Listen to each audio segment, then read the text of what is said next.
देखो ये एक्सरसाइज खत्म करना है, मतलब पूरा जो कार्यक्रम है ना इसका मिसलेनियस में भी जो मुझे बताना है क्वेश्चन एक वो ही बता दूंगा, वही देख रहा था क्या क्या बताना है। ये पीछे वाला पार्ट खत्म, बस एक एक्सरसाइज बची फिर होमोजीनियस की। होमोजीनियस में तुम्हें वही करना है जो इम्पोर्टेंट क्वेश्चन है, सारे क्वेश्चन नहीं करना होमोजीनियस के अंदर। तो एक क्वेश्चन है 2-2 पेज का होगा सॉल्यूशन हो वैसे भी, ठीक है ना, एक 2-2 पेज का सॉल्यूशन उसके। क्वेश्चन नंबर 14 देखो, इसका प्रोबेबिलिटी कराऊंगा और खेल कर रहा हूं। फर्स्ट चैप्टर है वो कर लेना तुम अब। हाँ ज्यादा कुछ लग नहीं रहा, क्योंकि मुझे पता है पहले लग रहा था फंक्शन और जो वो है ना एक 2 एक्सरसाइज और भी है, मगर वो है ही नहीं कि 2 ही एक्सरसाइज है, 10 एक लेक्चर है, बहुत छोटे छोटे लेक्चर है, कर लोगे कोई दिक्कत नहीं है उसमें, ठीक है ना। तो 1 + x² dy/dx + 2xy = 1/1 + x²। तो इसके बाद क्या प्रोबेबिलिटी के बाद मुझे भी बहुत सारे काम है, जैसे तुम्हें ऑब्जेक्टिव कराने हैं और फिर मैं दोबारा से टेस्ट चालू कर रहा हूँ। तो वो टेस्ट जो है ना अब ऐसे नहीं होंगे एक हफ्ते में, वो तो एक 2-2 चैप्टर के टेस्ट होंगे, तो अल्टरनेट डे या 2 दिन में टेस्ट होंगे। अब एक चैप्टर पढ़ के आओ उसका टेस्ट दो, एक चैप्टर पढ़ के आओ उसका टेस्ट दो, ऐसे होंगे। अब बीच में ज्यादा गैप नहीं मिलेगा, एक हफ्ते का। ये बस लास्ट जो वाला एग्जाम हो रहा है तुम्हारा कल संडे को, वो हो रहा है बड़ा एग्जाम, उसके बाद फिर से एक चैप्टर के एग्जाम चालू कर रहे हैं अपन, तो उसमें भी टाइम चाहिए अपने को, समझ में आ रही बात। और ऑब्जेक्टिव भी कराने हैं, ठीक है। तो एक चैप्टर तो एटलीस्ट घर से पढ़ के आना डेली ईमानदारी से। क्वेश्चन नंबर अपने पास 14 है, इसमें दिया है 1 + x² dy/dx + 2xy 1/1 + x²। y = 0 when x = 1, ये दे रखा है। ये तब देते हैं जब हमें क्या निकालना पर्टिकुलर सॉल्यूशन। तो देखो ये लीनियर डिफरेंशियल इक्वेशन है, होमोजेनियस है, क्या है होमोजेनियस तो हो ही नहीं सकती, तो होमोजेनियस में dy/dx निकालने में सेम डिग्री होती है, इसमें सेम डिग्री तो कहीं से कहीं तक आ नहीं रही है, क्योंकि 1 पावर है तो 1 इधर अपने पास क्या दिया है x की बात x इधर 1 देगा, 1 मतलब 0 डिग्री होती है, ठीक है। इधर 2 है, इधर 2 है, इधर 2, मगर फिर से यहाँ पर क्या वही है 0, तो होमोजेनियस तो नहीं होगी, वो सेपरेट हो नहीं सकती है, ठीक है। सेपरेट तब होती है जब x और y जो है ना मल्टीप्लाई में लिखे हो, ठीक है। इसमें प्लस प्लस में जाएंगे, वो सेपरेट नहीं होगी। लीनियर डिफरेंशियल इक्वेशन साफ दिख रही है वैसे भी। इसमें क्या है dy/dx, y का क्या है डिफरेंशिएशन, और y की पावर पे क्या है 1 है। अगर अपन x में सोचें कि x में लीनियर डिफरेंशियल इक्वेशन बन जाएगी तो नहीं बनेगी, x की पावर में क्या दे रखा है 1 दे रखा, साथ में क्या दे रखा है 2 भी दे रखा है। तो हमें करना पड़ेगा लीनियर डिफरेंशियल इक्वेशन है, मगर इसको डिवाइड करना पड़ेगा अपने को 1 + x² से कंपेयर करने से पहले। तो इधर dy/dx के साथ कुछ होना नहीं चाहिए, तो कंपेयर करा 2x/1 + x², y इधर भी डिवाइड करा तो 1 + x² * 1 + x², 1 + x² का होल स्क्वायर हो जाएगा। हमें समझ लो बेटा, ये डिवाइड करा इसके साथ आ जाएगा, इधर डिवाइड करा ऑलरेडी एक है, डिवाइड करो तो कितनी पावर हो जाएगी 2। अब कंपेयर कर लेना, on comparing with dy/dx + py = q से, तो v ग्रेड p की वैल्यू कितनी हो गई 2x/1 + x² और q कितना हो गया 1/1 + x² का होल स्क्वायर। अब ये अपन ने अगर इंटीग्रेटिंग फैक्टर निकाला e⁻p⁴dx, ये निकाला e⁻p कितना है 2x/1 + x², इसका मतलब बताया हुआ स्पेशल इंटीग्रेटिंग फैक्टर ही है। ये अपन ने वैल्यू रख दी p की, इसमें बताया था, ये तो मैं समझाया भी था कि इसमें इसको नीचे वाले को क्या लेना पड़ेगा t, तो इसका डिफरेंशिएशन लिखा है ऊपर 1 का 0 x² का 2x, तो हमने इसको t ले लिया dt 1 का 0 x² का 2x dx और 2x dx, इसकी वैल्यू कितनी हो गई dt 2x dx क्या हो गया dt बचा क्या 1/, इसको क्या मानना है t, 1/t कितना होता है log t, e की पावर में log तो हट जाता है t हो जाएगा, और t की वैल्यू कितनी 1 + x²। तो ये क्या है अपने पास इंटीग्रेटिंग फैक्टर, इतना नोट कर लो, पॉज कर लो। सॉल्यूशन चालू कर देना मेरा भाई साहब। y में थी तो y इक्वल टू क्यू लिखेंगे, दोनों तरफ लगाएंगे इंटीग्रेटिंग फैक्टर और इस तरफ इंटीग्रेशन, इस तरफ इंटीग्रेशन dx प्लस c। अब वैल्यू पुट कर दो, i है मतलब इंटीग्रेटिंग फैक्टर, ठीक है। ऐसे ही लिखना पड़ता, सॉर्ट में पूरा इंटीग्रेटिंग फैक्टर नहीं लिखना होता। अब इंटीग्रेटिंग फैक्टर की अपन ने वैल्यू निकाली है, ये वैल्यू रख दी 1 प्लस एक्स स्क्वायर। क्यों क्या था देख के बताना है, 1 अपॉन 1 प्लस एक्स स्क्वायर का होल स्क्वायर था शायद, और integrating factor 1 upon 1 plus x square है dx प्लस c। ये दोनों क्या हो गए, कैंसिल हो गए, ये बचा अपने पास ही है।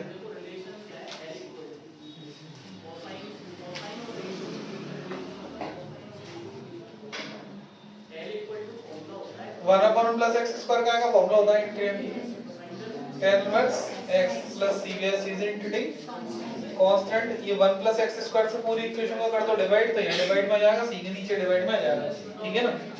डिवाइड मत करो, इसमें c की वैल्यू भी निकालना अभी तो पहले। ये इक्वेशन नंबर क्या होगी फर्स्ट।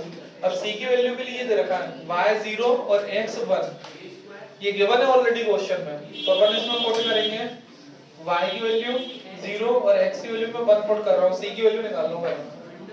y 0 x 1 पुट कर दिए मैंने, समझ भी लेना बेटा नोट करने के साथ साथ, है ना। क्या चल रहा मतलब नोट्स बना लिए अब अपने अगले साल छोटे भाई बहन के लिए, ठीक है ना।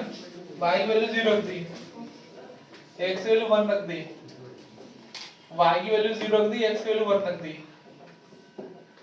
ये 0 का इनटू इससे और 0 हो जाएगा, tan इनवर्स 1। tan इनवर्स 1 कौन सा होता है, tan का 1 पे कितने डिग्री का एंगल है, π/4 होता है, 45 डिग्री। c की वैल्यू निकाल लो यहां से -π/4। अब c की वैल्यू दोबारा का पुट कर देना इधर इक्वेशन में फर्स्ट पे, तब आएगा फाइनल आंसर। तो put in equation number first, ठीक है। y 1 plus x square is equal to tan inverse x plus c की वैल्यू π/4 माइनस की, प्लस माइनस क्या हो जाएगा माइनस। अब 1 प्लस एक्स स्क्वायर से आप चाहो तो डिवाइड कर सकते हो, वेयर ये क्या होगा पर्टिकुलर सॉल्यूशन लिख लो क्वेश्चन। चल question number 15, dy upon dx minus 3y cot x sin 2x y equal to 2 when x is equal to π/2, ये दिया है। फिर वही लीनियर डिफरेंशियल इक्वेशन साफ साफ दिख रही है, लीनियर डिफरेंशियल इक्वेशन है, डायरेक्ट दिख रही है y में, क्यों y का डिफरेंस y की पावर पे क्या है 1, बाकी वैल्यू या तो x की है या फिर क्या कांस्टेंट है। इसमें तो कुछ डिवाइड भी नहीं करना है क्योंकि इधर कुछ तो दे ही नहीं रखा, dy अपॉन dx की रखा है। तो अपन ने ऑन कंपेयर करा, अपन ने dy upon dx plus py equal to q से वी गेट p कितना आया, y को छोड़ दो, p कितना है -3 cot x, q कितना है sin 2x, ठीक है। अब इंटीग्रेटिंग फैक्टर निकालो, e to the power p dx, e to the power p कितना है -3 बार cot x। cot x का क्या होता है इंटीग्रेशन, cot x का होता है log sin x, है ना, तो भाई log sin x। अब log से sin हट सकता है क्या, log से ये हट सकता है क्या, ये हट सकता है क्या, नहीं हट सकता ना। पहले इसको कहाँ पहुंचाना पड़ेगा, पावर में, ठीक है ना। थोड़ा सा अपना शेड्यूल बनाना कि देखो जैसे टेस्ट चालू हुए कुछ भी, है ना, अभी स्टार्टिंग में 5-7 पेपर तो ये होंगे ऐसे जो चैप्टर इजी भी नंबर भी ज्यादा आने वाले, ठीक है। और जैसे कोई कोई चैप्टर्स हैं तुमने नहीं करे, ऑनलाइन में अपन ने डाल दी, ऑनलाइन मात्र 2 या 3 चैप्टर ही करने का बोला है, बाकी सारे मैंने एक एक करवाएंगे, इंटरव्यू में एक क्वेश्चन करवाया मैंने। तो उनमें थोड़ा सा प्लानिंग से सुनना, टाइम सुन लो मेरी बात पहले ध्यान से, तुम लोग के लिए बोल रहा हूँ ये वाली बात। जैसे कोई बच्चे ने कोई चैप्टर अभी कंप्लीट नहीं करा तो थोड़ा प्लानिंग से करे। प्लानिंग क्या है, जैसे 15 तारीख से तुम्हारे टर्मिनल एग्जाम स्टार्ट हो रहा है 26 तक, अब 26 से लेके 1-2 तारीख तक रहेगी छुट्टी स्कूल की, और कोचिंग की भी ड्यूरेशन में छुट्टियां ही सी रहेगी, है ना। तो उस समय अपना घर पे जो चैप्टर तुम्हारा बचा हुआ है वो चैप्टर तुम क्या कर लो, कंप्लीट।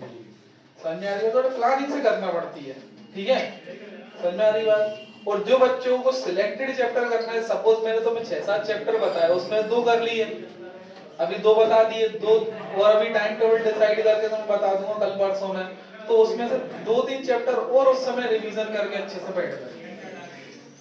समझ में आ रही बात। ये टेस्ट जो स्टार्ट होंगे जनवरी से स्टार्ट होंगे अपने, और स्कूल में भी चलेंगे। स्कूल के बच्चे यहाँ गायब ना हो जाए, वहां पर जो 3 चैप्टर का टेस्ट देना है वो अलग देना है, 3 का 2 का जो भी हो। तो तैयारी सबकी है ना। वो तो क्या दोबारा रिवाइज के चक्कर में हो रहे हैं एग्जाम। समझ में आ रही बात। इधर तो बहुत कम प्रेशर पे टेस्ट होगा, मतलब एक चैप्टर पढ़ने में कितना समय लगता है, ज्यादा थोड़ी लगता है जिसने सब कुछ पढ़ रखा है।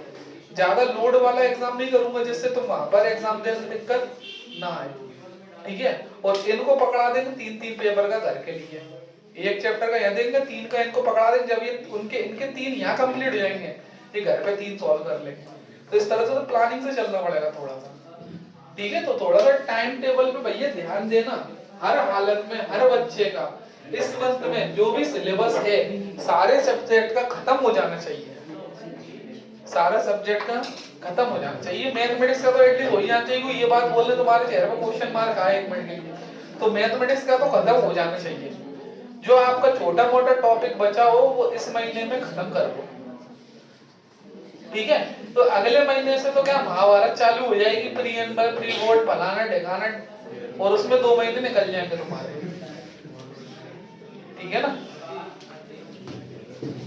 ये देखो ये 3 को कहाँ ले गए, पावर पे, तो है e की पावर में log sin x की पावर -3। अभी log से e हट गया, कितना बचा, log से हट गया, तो sin x की पावर -3, मतलब कुल मिला के ये है ये, ठीक है। बात समझ में आई कि नहीं आई। अब निकालेंगे solution. y equal to q, दोनों तरफ लगाया integrating factor, dx plus c,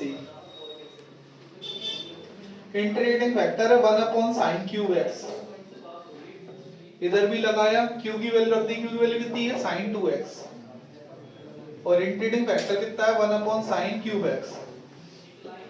अब ऐसे में थोड़ी होगा इंटीग्रेशन, ये x है ये 2x है, तो x को भी कितना करना पड़ेगा, 2x को भी x में कन्वर्ट करना पड़ेगा। वो कैसे करेंगे, देखो sin 2x का एक फॉर्मूला होता है, क्या होता है sin 2x का formula, 2 sin x cos x into 1/sin cube x। एक sin से ही कट गया, स्क्वायर आ गया। अब इसको t ले लेंगे, वैसे हो जाएगा, इतना लिख लो पहले, फिर बता रहा हूँ मैं कैसे करेंगे। 2 cos x upon sin square x। देखो इसका कैसे करेंगे, sin को t ले लिया,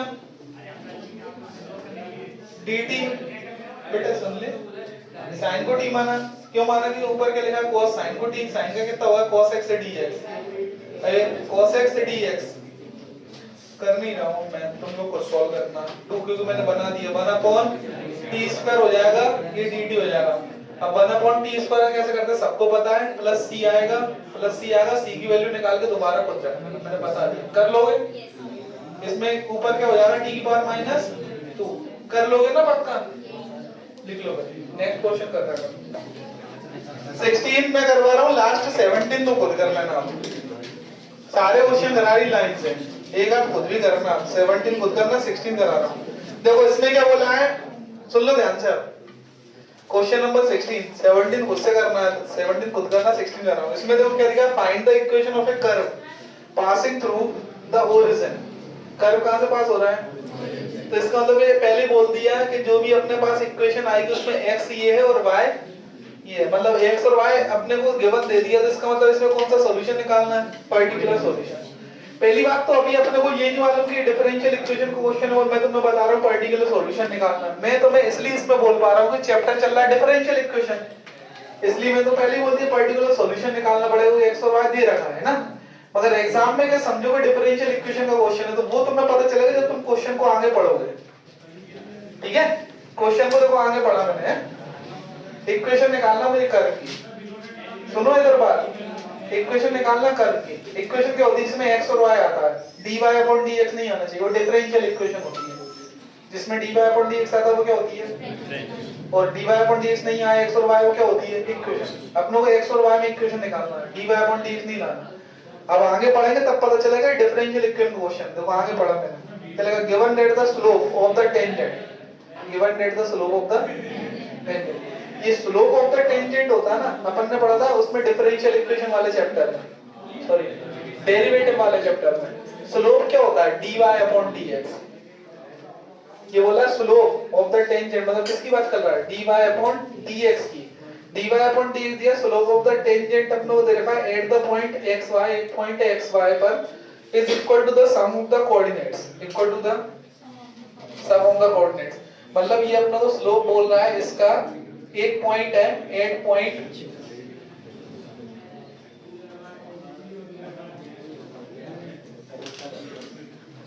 slope of tangent at point दे रखा है x, y। बेटा एक मिनट सुन ले, slope of tangent at point x, y equal to the sum of coordinates.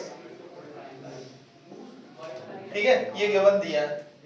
Tangent का स्लोप क्या होता है, dy upon dx equal to the sum of coordinates. Coordinate क्या है, x और y, इनके सम के इक्वल है। बेटा सुना ही नहीं, किसी देखना ही बोर्ड की, किसी देखे नहीं बोर्ड की, इधर देखो बोर्ड की तरफ है, तुम लोगों के लिए समझा रहा हूं, ओनली फॉर यू। ठीक है ना, इसमें अपने पास क्या दिया है, टेंजेंट का जो स्लोप है, टेंजेंट का स्लोप क्या होता है, dy upon dx is equal to sum of the coordinates. Coordinate क्या है, x और y, इनका सम। तो ये हम लोग क्या दे दिया, और गिवन क्या दे दिया, डिफरेंशियल इक्वेशन। तो यहां से पता चलता है ये क्वेश्चन का है डिफरेंशियल इक्वेशन का, और हमें क्या पूछा है, कर्व का इक्वेशन। तो कर्व का इक्वेशन कैसे निकलेगा, जब ये dy अपॉन dx हटेगा, ये कब हटेगा, जब उल्टा करके डिफरेंशियल इक्वेशन सॉल्व करेंगे तभी हटेगा ना। ठीक है, तो हमारा देखो ये किसके रिस्पेक्ट में डिफरेंशिएशन है, x के रिस्पेक्ट में y का कितनी बार है, एक बार। उधर y के बार पे क्या है, 1, तो y में क्या हुई, लीनियर। तो अपन क्या करेंगे, dy अपॉन dx, y को उधर ले आएंगे minus y is equal to क्या बचा, x। फिर कंपेयर करा, हां on comparing py equal to q से, तो v गेट p किससे कंपेयर हो रहा है, -1, और q किससे कंपेयर हो रहा है, x से। अब निकालेंगे integrating factor e to the power p dx, निकाला e to the power p की वैल्यू रख दी -1 dx, मतलब e की पावर -1। फिर निकाला सॉल्यूशन, सॉल्यूशन क्या होता है, y इक्वल टू q दोनों तरफ के लगाओ, इंटीग्रेटिंग फैक्टर लगाओ, इंटीग्रेशन कर दो, dx प्लस c कर दो। y इंटीग्रेटिंग फैक्टर कितना आया, e to the power -x, q कितना है अपने पास, x है, और इंटीग्रेटिंग फैक्टर कितना है, e to the power -x dx। अब इसका कैसे होगा, इसका कैसे होगा, ये सही है फर्स्ट, और ये कर लेना इंटीग्रेशन, बहुत बार बता चुका, फर्स्ट सेकंड कर लिया, आंसर आ जाएगा। फिर c भी निकाल के रखना पड़ेगा, इधर सुनो, c की वैल्यू भी निकाल के रखना पड़ेगी। क्यों रखना पड़ेगी, उसमें क्या दिया था, पॉइंट दिया था ना कि लाइन कहां से पास हो रही है, वो कर्व कहां से पास हो रहा है, ओरिजिन से। आंसर आया तो उसमें x और y 0 0 करके c निकालना, c ने दोबारा रखना, तब आंसर आएगा final equation of the curve. बस सिंपल। ये तीन क्वेश्चन सॉल्व करने हैं, ये पेज नंबर है 416 पर ये दो एग्जांपल, और 420 पर 6 मिसलेनियस का ये क्वेश्चन 6 नहीं आया तो मंडे को बता देना। ये खत्म हो गई इक्वेशन पार्ट, इसका होमोजेनियस मंडे से स्टार्ट करूंगा, होमोजेनियस इक्वेशन।